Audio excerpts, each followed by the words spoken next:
One morning when I was making breakfast, I thought I'd mix things up a bit and get some baked beans on my usual toast. After cooking the beans and pouring them on, I accidentally cleared a 5-chain combo and sent a bunch of trash into my neighbour's kitchen, which he did not take kindly.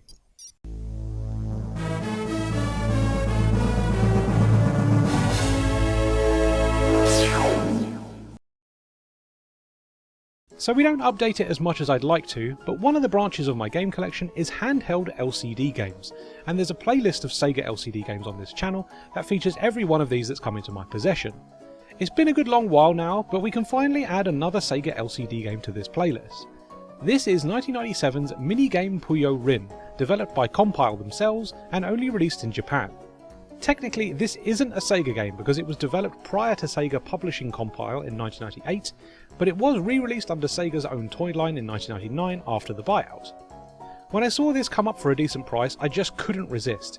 How can a puzzle game that relies heavily on different colour pieces work on a device that can't display colour?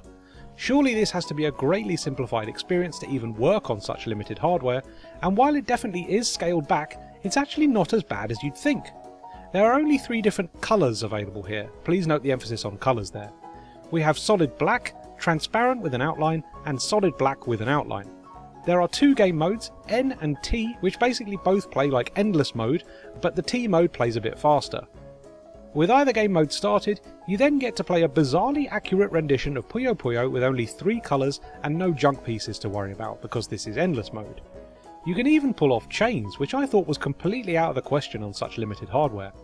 Now granted, this isn't going to hold your attention very long when you're limited to endless mode and nothing else other than a slightly sped up version of said mode to play, but what else could they have done with this? The screen is far too small to allow for competitive play, and I don't think a device like this could even handle the AI for a computer controlled rival.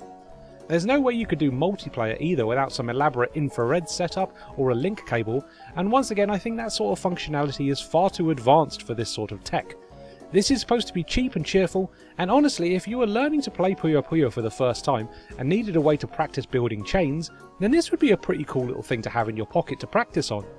This is a genuinely great little time killer for fans of Puyo Puyo, and while it is very limited, the experience is undeniably Puyo Puyo. You probably don't want to play this in public with its shrill bleepy sound on, but this can be switched off as well, so it's no real biggie.